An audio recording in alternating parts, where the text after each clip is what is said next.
Olá a todos, eu sou a doutora Débora Gagliato, oncologista clínica da Beneficência Portuguesa de São Paulo, e hoje eu vou discutir um tema muito importante, como melhorar a experiência no tratamento de mulheres diagnosticadas com câncer de mama HER2 positivo e doença localizada. Esses são os meus conflitos de interesse, e claro que os estudos iniciais que avaliaram o acréscimo de trastuzumab à poliquimioterapia em câncer de mama HER2 positivo localizado, em geral recrutaram pacientes de alto risco de recidiva pelo estadiamento TNM. Então, em geral, na maioria dos estudos, os pacientes eram portadores de doença com macrometástase, linfonodos, sentinela e tumores em geral acima de 2 centímetros. E por isso essas são as curvas de sobrevida livre de doença, em geral reportadas nos outros estudos também, landmark de fase 3, coloquei esse exemplo do grande estudo BCAG 006, um estudo que avaliava poliquimioterapia em mulheres com câncer de mama localizado que eram operadas e eram tratadas na adjuvância com poliQT versus um regime com antracíclico mais taxano mais trastuzumab versus TCH. Lembrar que esse estudo recrutou, em geral, pacientes de mais alto risco. Então, aquelas pacientes que, de fato, tinham linfonodo negativo, a grande maioria delas tinham tumores um pouco maior. Então, aqui, com a CTH, eu tenho uma sobrevida livre de doença de 83%, que é muito semelhante ao que eu tenho com TCH, com pacientes com mais volume de doença, 1 a 3 linfonodos, essa sobrevida livre de doença, ela vai caindo respectivamente bastante grande, então eu tenho 77% de sobrevida livre de doença, com 4 ou mais linfonodos 66%, e muito semelhante ao que eu tenho com TCH. Então, mostrando de fato, né, que quando eu trato pacientes com alto risco de recidiva, com doença mais avançada, mesmo usando poliquimioterapia e trastuzumab, eu ainda posso ter um risco de recidiva, dependendo do volume de doença, que é superior a 30%. E olha que interessante, colocando aqui um resumo, né? Então, apenas com quimioterapia e trastuzumab, risco de recidiva, se axila negativa e um T mais de 2 centímetros, 15%, 1 a 3 linfonodos positivos, o risco de recidiva em torno de 20 a 25%, com 4 ou mais linfonodos positivos, um risco de recidiva que ultrapassa os 30%. Então, mesmo com poliQT mais trastuzumab, lembrar que nessa época, desses grandes estudos, né, do estudo BCAG 006, e de outros, como estudo ERA, N9831, não havia TDM1, se falha de resposta patológica completa, eram grandes estudos de adjuvância, não havia pertuzumab, então, por isso esses desfechos mais modestos. Mas, claro, sempre se questionou como melhorar esses desfechos. E aí vem a estratégia de neoadjuvância, né? Tumores acima de 2 centímetros, nós sabemos que vão precisar de poliquimioterapia, pelo menos por enquanto. Na neoadjuvância, eu consigo avaliar em vivo a sensibilidade do tumor, eu consigo melhorar a cosmese, melhorar o tipo de cirurgia que eu posso oferecer, e claro, eu ofereço um tratamento precoce mais sistêmico, e eu posso ter a oportunidade de oferecer TDM1 se falha em PCA. Esse é o estudo também, a corte de pacientes HER2 positivos, do nosso estudo do MD Anderson, em que eu vejo que se eu começo com cirurgia, eu vou para a quimioterapia adjuvante, um atraso na quimio é detrimental em termos de sobrevida global nessa população com doença micrometastática, doença precoce sistêmica.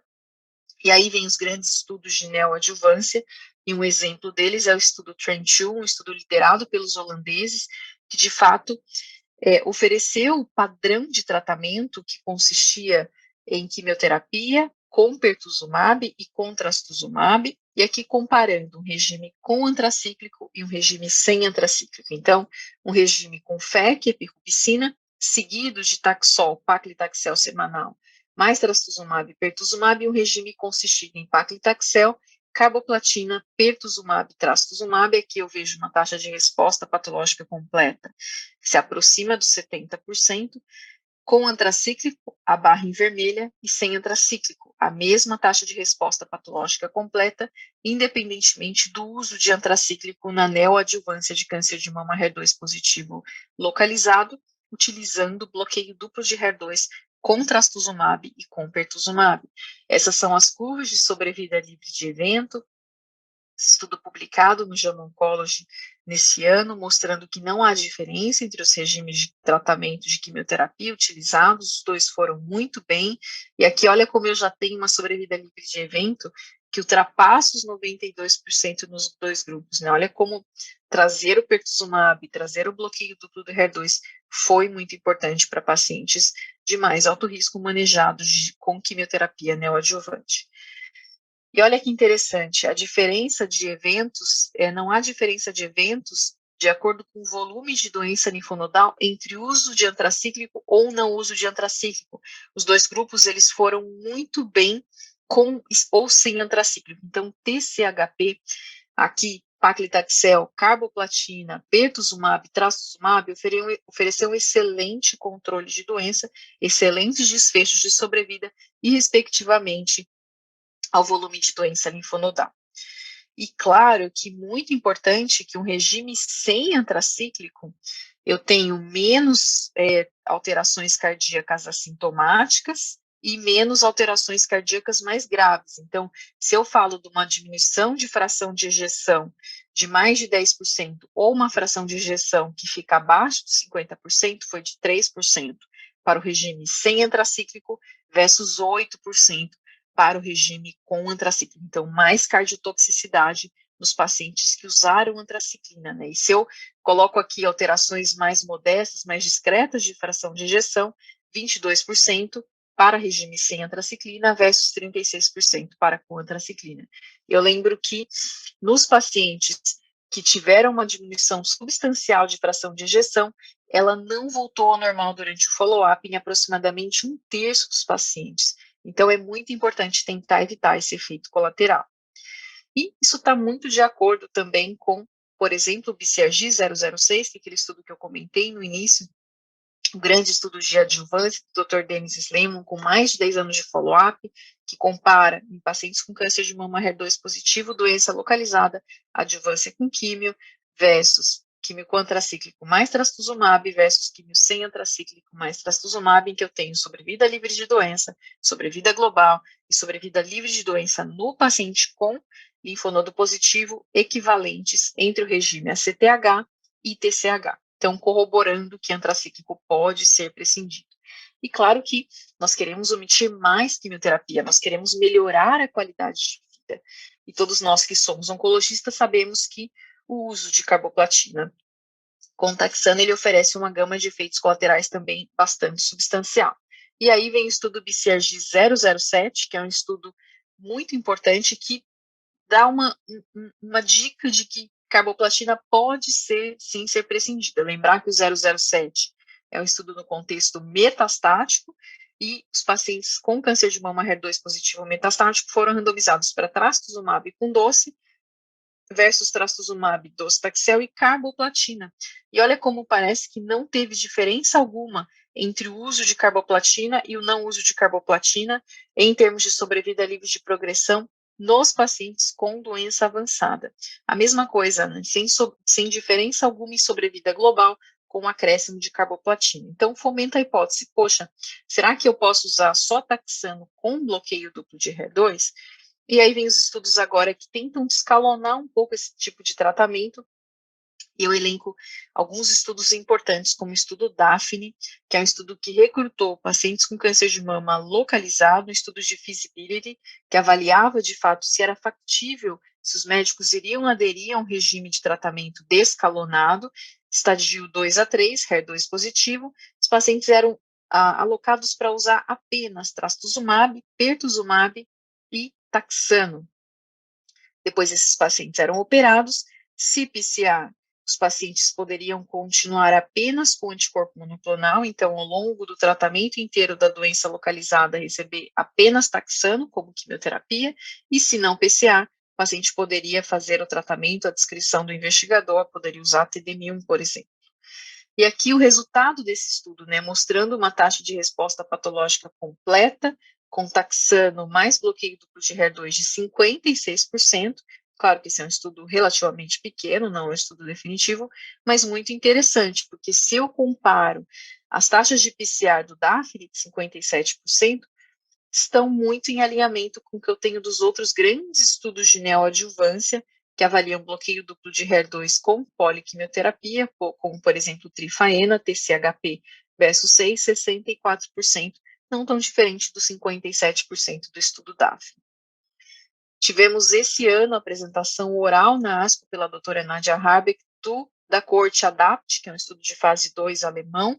Essa coorte, hormônio negativo, HER2 positivo, esses pacientes eram randomizados para usar apenas bloqueio duplo de HER2, então descalonar ainda mais, né? Será que eu posso tirar toda a quimioterapia? Ou pacientes usaram trastuzumab, pertuzumab, paclitaxel. Se PCA, o médico poderia não fazer nenhum tipo de químio pós-operatório. Se não PCA, era recomendado que esses pacientes fizessem quimioterapia adjuvante. E olha o que eu tenho de resposta patológica completa. Coorte com taxane e bloqueio duplo, 90% de PCA, é uma PCA bem alta, lembrar que esses pacientes todos eram receptor hormonal negativo, HER2 positivo, em que eu sei que a taxa de resposta patológica completa é mais alta do que no tumor, por exemplo, que coexpressa receptor hormonal. E olha que interessante, apenas com bloqueio duplo de HER2, eu tenho 34% de resposta patológica completa. Então, quem são esses pacientes, né? A gente precisa trabalhar, de fato, em biomarcador, em avaliação de identificação desses indivíduos que, sem quimioterapia, eles conseguem obter resposta patológica completa. As curvas de sobrevida mostram, em 5 anos, que quem alcançou resposta patológica completa teve uma excelente sobrevida livre de doença de 98,5%, e lembrar que a grande maioria desses pacientes não recebeu nenhum tipo de quimioterapia adicional na adjuvância. Então, estudo muito interessante também, fomentador de hipótese. Mesmo na coorte hormônio positivo, esse é o outro braço do estudo de fase 2, alemão ADAPT, aqui TDM1 mais terapia endócrina ou trastuzumab com terapia endócrina no tumor que coexpressa receptor hormonal e HER2, PCR de 41% com TDM1, muito bom, assim, uma taxa de resposta patológica completa bastante robusta. Terapia endócrina não teve tanta diferença e, substancialmente, o trastuzumab com terapia endócrina, 15% apenas de PCR, bem menos do que TDM1. Foi apresentado também as curvas de desfechos de sobrevida no paciente que tem PCR e não faz nenhum tipo de quimioterapia, que é excelente, de 92,1%. Então, se eu ofereço TDM1 neoadjuvante no indivíduo que coexpressa receptor hormonal e HER2, o paciente experimenta a resposta patológica completa e depois o investigador não decidiu fazer mais nada, a taxa de sobrevida livre de doença invasiva aos 5 anos foi de mais de 90%. Desfechos muito bons nessa coorte. Claro que os dois grandes estudos que vão, de fato, corroborar estratégia de descalonamento de quimioterapia é o estudo Compass HER2, e o Decretendo, o estudo Compass HER2, estudo importantíssimo que avalia apenas taxano com bloqueio duplo de HER2. Pacientes recebem esse regime, vão para a cirurgia, se não PCA, vão para o estudo Compass HER2 Residual Disease, em que inclusive é avaliado tucatinib na adjuvância, e se tem PCA, esses pacientes não recebem nenhum tipo de quimioterapia adicional. Estudo Decretendo, um estudo também conduzido pelos italianos, também avaliando aqui na coorte HER2 positivo, receptor hormonal negativo, paclitaxel semanal com trastuzumab e pertuzumab subcutâneo, vai para a cirurgia, se tem PCA, recebe apenas isso de tratamento. Muito importante acompanharmos os desfechos desse estudo e se de fato esses pacientes vão ou não experimentar resposta patológica, bons desfechos de sobrevida e qual será a taxa de resposta patológica completa. E claro que num contexto de, bom, eu vou tentar descalonar a quimioterapia. Eu já sei que antracíclico pode ser omitido na doença localizada, HER2 positivo, que vai ser tratado na neoadjuvância com bloqueio duplo de HER2, mesmo com grande volume de doença linfonodal. Eu sei também que há estudos importantíssimos avaliando descalonar ainda mais quimioterapia, prescindindo carboplatina, num grupo até prescindindo quimioterapia em geral, com base em biomarcadores, e aí vem muito de encontro com estudos que avaliam tratamento combinado com trastuzumab, pertuzumab subcutâneo, em detrimento da administração endovenosa clássica que nós fazemos.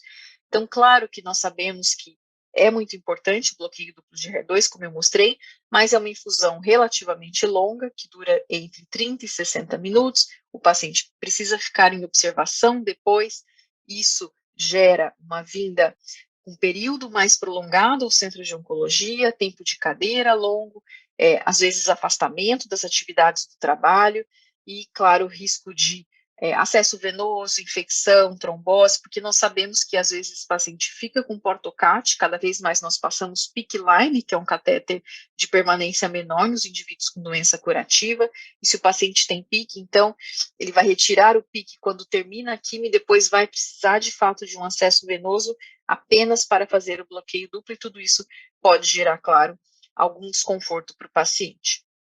Então, a combinação do trastuzumab com pertuzumab subcutâneo, então essa formulação que tem os dois anticorpos monoclonais, ele é formulado por meio de hialuronidase recombinante humana, para permitir essa administração subcutânea com volumes mais altos de medicamento, e é uma formulação com dose fixa, pronta para uso, e a aplicação é feita na coxa e dura aproximadamente 5 a 8 minutos.